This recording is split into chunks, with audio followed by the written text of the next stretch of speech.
back to our channel. I'm Jennifer. I'm Matthew. And we are Chaos on the Move. So today we are going to talk to y'all about our how. Our why. And how long we've been doing this. And kind of, I guess, the hardships of it. And the good. Yeah. The good, the bad, and the ugly. We're going to start off with our how. So how do we afford to live this lifestyle? I'm going to let him take this one. It's pretty simple. We own a semi-truck. So we've been full-timing now for a little while. 2.5 years now? Yes. We've owned the semi for roughly 6 years? Yes. Has it been 6 years? Well, we were paying for it for the first 3-ish years. 3.5 years. Yeah. So now that it's paid for, we are able to go where we want to go, do what we want to do. I don't have a boss per se, so I can book my own loads. I can go where I want to go. I can do what I want to do. So it just kind of makes it easy for us to travel. We can pick a place and go, and I can work in the area and be home. You know, we can literally do whatever we want to do. So that's kind of, I guess, the simple part of it. Yeah, so he pulls the semi. He takes a load wherever we're going. I pull the trailer with our truck, and the kids are with me. We stop as we need to. He books, he might book straight to the location. Actually, one of our first times he did it, he got a little silly on us, and we were headed to Texas. He went from Michigan to Atlanta, Georgia, and then over to Texas. So that was a really, really long, crazy route. But we were able to see things that we wouldn't normally see on our way to Texas. And we got to play in the ice in Georgia. That was fun. Yes. Growing up in the South, you don't see a lot of snow, but you do get ice. And when you do, roads shut down. We were at the top of a mountain that was covered. It's more of a hill. It was a big hill. That's a big hill for Georgia, that's for sure. But yeah, so we were at the top of that where the traffic was no longer moving. Yeah. And the whole top of it was a 2-lane highway. So the whole top of the mountain, the peak of it, on the way up and on the way back down the other side, it was just covered in ice. So there's vehicles everywhere, and we were just stopped. Both sides were stopped waiting for somebody to clear the way. Eventually, a couple hours later, wreckers showed up, and they were able to move everything. And we had helicopters flying over us because it was such a big news thing. And we're just sitting there hey. But yeah, so that was probably the most outrageous thing that we've done as far as pulling, trying to get to a location and him taking a load. Usually it's pretty straight shot there. Yeah, and it's not bad because getting fuel with the semi-truck, you get free showers after so many gallons of fuel, so we can use the truck stop showers instead of having to pay for a hotel or a campground or carry water with us. So we can literally stop at a truck stop and then shower there and continue on or shut down for the night, whatever the case is. So it makes it nice. A lot of people do travel with water. We didn't before because of the truck that we were using to pull our camper at the time. And honestly, the sloshing of the water is just it's not our favorite feeling. Yeah. We might, now that we have a different truck, be able to stop a little bit before we shut down, fill it up, and then use it that way. But it just wasn't really doable. Honestly, it's nice to have a open room for a hot shower, and you don't have to wait on the propane to heat the water heater and we can use your propane. It's a free shower. He can get 2 showers for 1 credit. So yeah, and most truck stops have laundry too, so we can even throw laundry in while we take a shower. Just kind of the benefits of driving a truck. The downside of owning a semi and using a semi-truck to pay for this lifestyle is we don't travel together. Yeah, we don't. We're behind. She's in the front or I'm in the front, and we're just going down the highway, and we're either on a CB or on the telephone talking, trying to figure out where we need to stop, how's the fuel, just kind of chit-chatting like we would as if we were all in the vehicle together. The kids kind of get left out sometimes, though, and yeah. It does get a little exhausting because we don't get to have that family time together. Even the alphabet game, things like that. Right. You kind of miss out on those, and even as annoying as they are, after doing them so often, when you don't do them or don't get to do that with your kids, it does kind of stink. So Yeah. that's some of the ups, and I guess one of the major downs as far as using a semi for this lifestyle, but it works. And then when we do get to a campground, usually he parks at a truck stop close by, or if it is a big enough campground or they allow semis, he can drop his trailer off somewhere at a truck stop or at a Like distributor. yeah. And then from there, he parks at the campground. So, I mean, it hasn't been that bad for us as far as having to find a place to park it. Like where we're at now, the truck is right outside.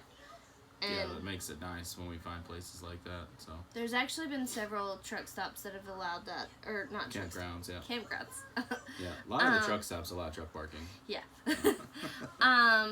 But yeah, so now on to our why we do this. What made us decide to live in a camper long term? We just can't afford a sticks and bricks house.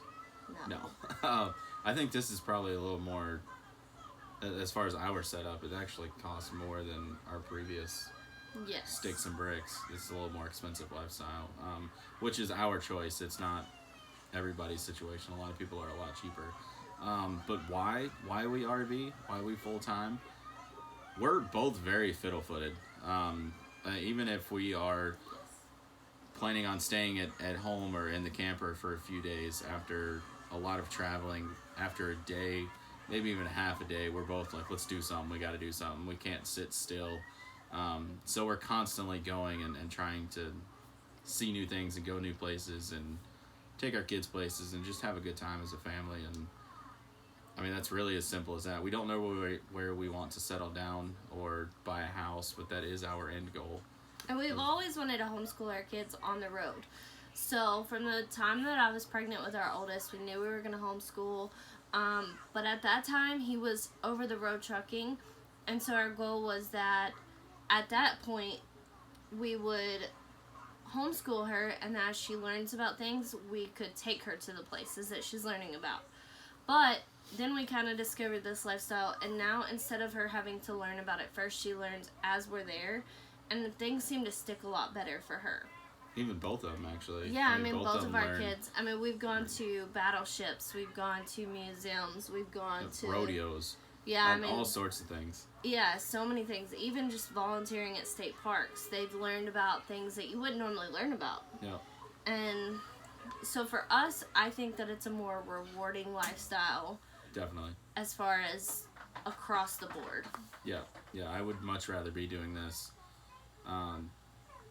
I would like to say, regardless of our setup and the way we pay for it, than being at a sticks and bricks, just because we are very fiddle-footed, and we love being out and doing things with our kids and going places, and we love like we could talk about something like a rodeo, for instance, talk about the rodeo and kind of what goes on and where the rodeo started from, and then we take our kids, and that aha moment kind of comes on with our kids' eyes. And I mean, they even really learn rewarding. about the animals. I mean, both of our kids want to be in 4-H. Both of our kids want to have a farm. I mean, that's our end goal eventually. They're trying to have chickens and ducks in the camper now. So that's because I want a cow in the camper. Yeah, it's not gonna work. I'm sorry. You need a cattle wagon toy hauler. Right. Was it a cattle hauler? I don't know. The campers with the horse trailers in them.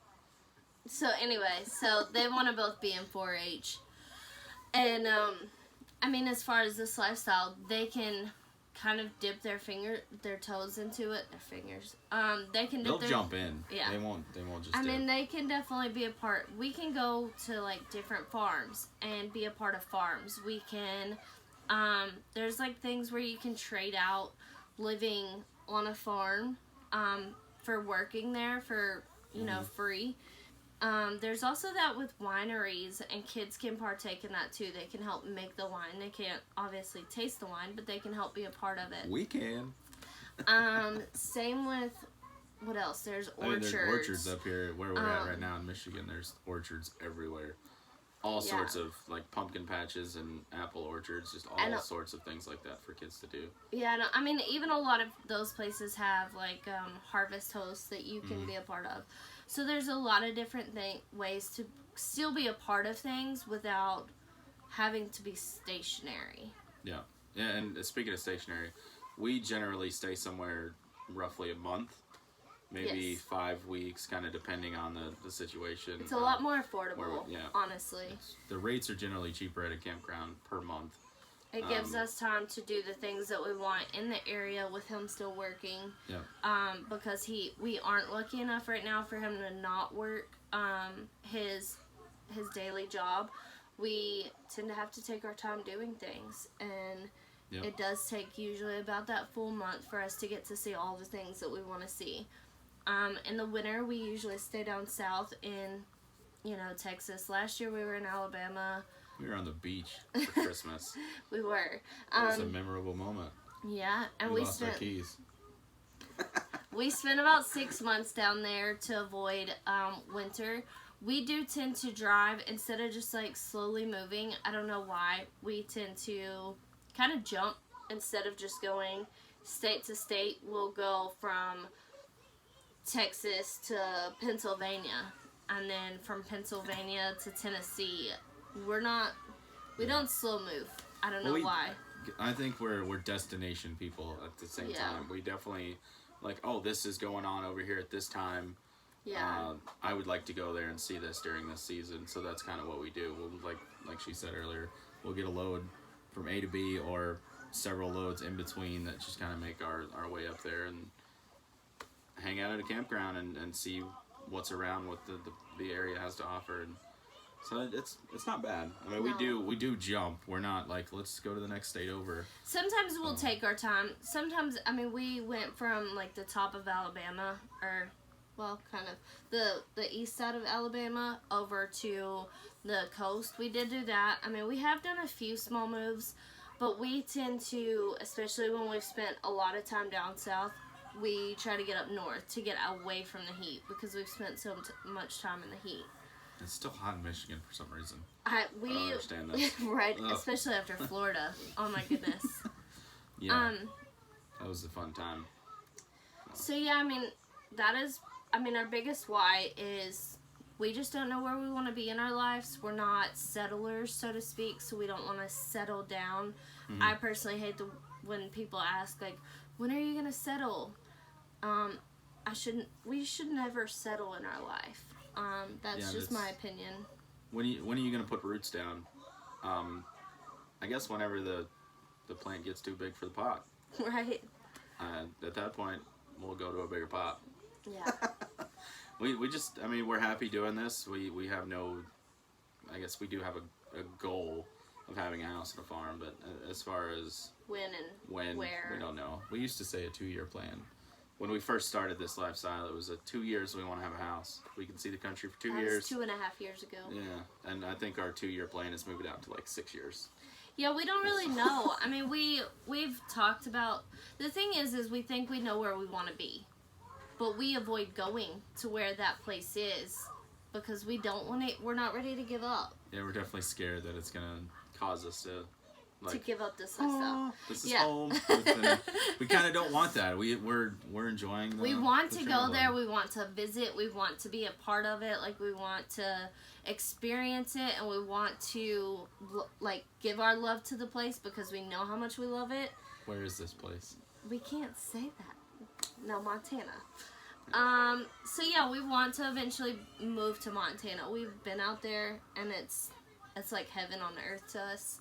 Yeah, so we have been through there. We're not oblivious to what goes on in No. Montana. We have been there. We're just not ready to go now because we are very much those people that would just be like, let's just buy it. Let's just quit. Yeah, we're definitely last and minute. we're not ready to stop traveling. Yeah, I don't know when we will be, but when the time is right, we'll be there. And for now, we're just gonna keep doing this and enjoying it. And another question that we get is our kids. Do your kids miss being socialized? And honestly, they get socialized a lot. between all the museums and all the kid activities they get to do with other kids, the Bounce playgrounds, houses. yeah, I mean trampoline parks. Shoot, there's a lot of stuff. That Even when we volunteered at the state park in Florida, I mean, they weren't just having kid interaction. They did talk to a lot of kids as they would come through. But for the most part, they were talking to adults and they were learning how to be social with adults and have a conversation with them as well, which I think is very important. Yeah. A lot of people compare it to being in public school. I feel like our kids are more socialized because they're not locked in a class told to be quiet. Yeah, that's kind of the thing. I don't know who said it, but On Facebook, from birth to like 5 years old, you're taught to walk and talk, and as soon as you get into kindergarten, first grade, shut up, sit down. Yeah. And so, living this lifestyle, our kids don't have to deal with being at a desk for 8 hours and all that kind of stuff. And they love to learn. I mean, Yeah. they have workbooks that they get out. But the thing is at this age, because they are 6 and 4, we don't push a curriculum. Yeah. We do push learning, but we don't push a curriculum. So whatever they're interested in is what we learn about.